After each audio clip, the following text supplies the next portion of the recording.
जो लोग यानी श्रमिक बंधुओं की कन्याओं की शादी में पहले जाने में लोग कतराते थे, आज मुख्यमंत्री जा रहा है, मंत्री जा रहे हैं, कमिश्नर जा रहे हैं, वरिष्ठ आईएएस अधिकारी जा रहे हैं, वहां पर जितने भी हमारे डीएम हैं, पुलिस के अधिकारीगण, ये सब कार्ड वितरित कर रहे हैं। ये एक सम्मान उनको देने का काम इन सामूहिक विवाह के माध्यम से करने का कार्य किया गया। हम लोगों ने बाकी शेष अन्य लोगों के लिए भी, जो अनरजिस्टर्ड हैं, गरीब हैं, उन लोगों के लिए भी हमने शादी विवाह की, सामूहिक विवाह की योजना उत्तर प्रदेश के अंदर चलाई है और बड़े पैमाने पर उसमें शादियां हुई। मुझे लगता है 1.25 लाख से ऊपर अब तक शादियां उसके माध्यम से संपन्न हो चुकी हैं। इसके साथ ही प्रदेश के अंदर रजिस्टर्ड श्रमिकों, अनाथ बच्चों और अन्य श्रमिकों के बच्चों के लिए भी हम लोगों ने अटल आवासीय विद्यालय प्रारंभ करने की एक कार्य योजना बनाई है। पहले चरण में कमिश्नरी मुख्यालय पे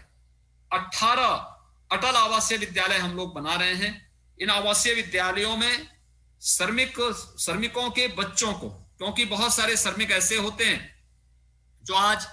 लखनऊ में हैं, 2 महीने के बाद उनको कानपुर में या बरेली में काम करने के लिए जाना होता है। उसके बाद फिर वहां से वे लोग मेरठ चले गए, वे घूमते रहते हैं, उसी घूमने में उनके बच्चे पढ़ नहीं पाते हैं। इसलिए उनके बच्चों को अच्छी शिक्षा मिल सके, सीबीएसई पैटर्न पर हम उनको अच्छी शिक्षा दे सकें, इसके लिए आवासीय विद्यालय 18 आवासीय विद्यालय हम लोग प्रदेश के अंदर वर्तमान में बना रहे हैं। एक कोरोना ने थोड़ा बाधा पैदा की है, अन्यथा हमारा प्रयास था कि इस नए सत्र में हम इन 18 विद्यालयों को संचालित करके प्रदेश के हर रजिस्टर्ड श्रमिक को, हर श्रमिक के बच्चे को और हर अनाथ बच्चे को इन विद्यालयों में एडमिशन देकर के उनकी रहने की, उनकी खाने की, उनकी हर प्रकार की सुविधाएं नहीं देते। जो बच्चे पढ़ने में अच्छे होते, जो श्रम विभाग के द्वारा उनको दी जाने वाली स्कॉलरशिप और राज्य सरकार के द्वारा दी जाने वाली और केंद्र सरकार के द्वारा दी जाने वाली स्कॉलरशिप का लाभ मिलेगा ही, उन लोगों को आगे पढ़ाने के लिए उस प्रकार की व्यवस्थाएं भी हम लोग देंगे। श्रम विभाग तो मेडिकल, इंजीनियरिंग में या कोई भी उच्च शिक्षा के लिए हर प्रकार का सहयोग कर रही है और मुझे लगता है कि इसमें बहुत सारे बच्चे इसका लाभ ले रहे हैं। बहुत सारी जगह आप देख रहे होंगे कि श्रमिकों के बच्चे भी अच्छे स्थान प्राप्त कर रहे हैं किसी भी कंपटीशन में। बहुत सारी जगह लोग आईएएस में आ रहे हैं, आईपीएस, यूपीएससी की परीक्षा में कोई आईएएस बन रहा है, कोई आईपीएस बन रहा है, कोई पीसीएस की परीक्षा को पास करते हुए एसडीएम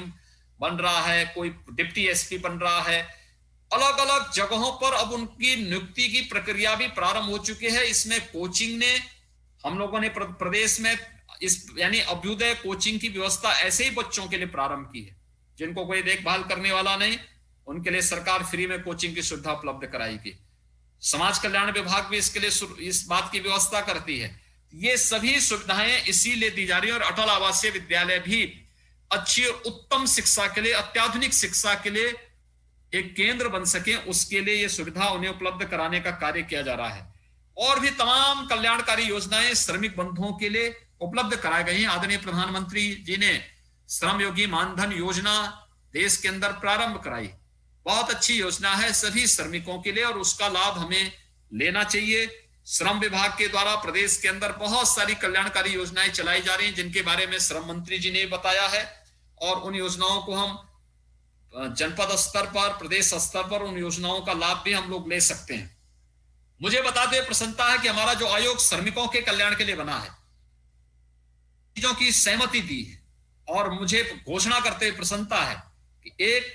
प्रदेश में कोई भी श्रमिक, वह चाहे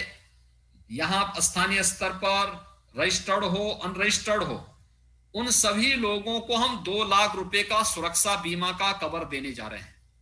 सुरक्षा बीमा का एक कवर, अगर दुर्भाग्य से किसी श्रमिक के साथ कोई दुर्घटना हो जाती है तो श्रमिक के परिवार को 2 लाख रुपए हम इस बीमा योजना से उपलब्ध करवाने का कार्य करेंगे और हमारा जो कामगार और श्रमिक आयोग बना है, ये इस योजना का लाभ उन परिवारों को उपलब्ध करवाने का कार्य करेगा। एक ये दूसरा, हमारे बहुत सारे श्रमिक बंधुगण अभी भी आयुष्मान भारत से कवर नहीं थे, उन्हें 5 लाख रुपए का, वे कोई भी रजिस्टर्ड अनरजिस्टर्ड जितने भी श्रमिक होंगे इन सबको 5 लाख रुपए का आयुष्मान भारत का स्वास्थ्य बीमा का लाभ हम कवर उन्हें उपलब्ध करवाने का कार्य करेंगे। ये दो बड़ी सुरक्षा की योजनाएं हम लोग आज प्रदेश के अंदर अपने सभी श्रमिक बंधुओं को, चाहे वह निर्माण श्रमिक हों, खेती में काम करने वाले श्रमिक हों, चाहे वह स्ट्रीट वेंडर हों, चाहे वह प्रदेश के अंदर किसी भी सेक्टर में कुल्ली हो, पल्लेदार हो, या फिर ठेला खोमचा रेड़ी लगाने वाले हों, या किसी भी उसमें काम करने वाले हों, किसी उद्योग में भी काम करने वाले हों, इन सब के रजिस्ट्रेशन, इनको रजिस्टर्ड करने और इन लोगों को इन सुविधाओं का लाभ देने के लिए हम लोगों ने कहा है। हमने अपने स्टेट के बजट में इसका प्रावधान भी कर दिया है। और आज अंतर्राष्ट्रीय श्रमिक दिवस के अवसर पर जब विभिन्न श्रमिक संगठन भी हमारे साथ जुड़े हुए हैं, इस अवसर पर मैं उन सबको कि जो प्रयास उनके द्वारा श्रमिकों के हितों के लिए प्रारंभ किए गए थे, आज उसके तहत राज्य सरकार 2 लाख रुपए का सुरक्षा बीमा का कवर और 5 लाख रुपए का स्वास्थ्य बीमा का कवर अपने सभी श्रमिकों को उपलब्ध करवाने के लिए इसकी भी घोषणा कर रही है, और इसको तत्काल हम इसको लागू करने का कार्य करेंगे। इस अवसर पर आज अंतर्राष्ट्रीय श्रमिक दिवस के अवसर पर मैं अपने सभी श्रमिक बंधुओं को, जिनमें रजिस्टर्ड श्रमिकों की संख्या भी और अनरजिस्टर्ड श्रमिकों की संख्या भी प्रदेश के अंदर मिलाकर के हम देखें तो ये संख्या लगभग 2 करोड़ से ऊपर होती है, इन सभी को मैं हृदय से बधाई देता हूं, अपनी शुभकामनाएं देता हूं और विश्वास करता हूं कि आप सभी इस कोरोना महामारी से स्वयं का बचाव करते हुए अन्य लोगों, अपने परिवार को भी बचाव करेंगे और अपने आसपास के प्रदेश को भी कोरोना जैसी महामारी से बचाव के लिए प्रेरित करेंगे। मैं एक बार फिर से आप सबको हृदय से बधाई देता हूं, अपनी शुभकामनाएं देता हूं और विश्वास करता हूं कि शासन की योजनाएं आपके साथ मिल करके इसी ढंग से हम लोग आगे बढ़ाने का कार्य करेंगे। आप सबको शासन की योजनाओं को उपलब्ध करवाने और आपके हितों को संरक्षित करते हुए देश को नवनिर्माण की दिशा में ले जाने के आदरणीय प्रधानमंत्री जी के जो सपने हैं, उन सपनों को साकार करने के लिए हम लोग पूरी प्रतिबद्ध तरीके से कार्य करेंगे। आप सबका हृदय से अभिनंदन।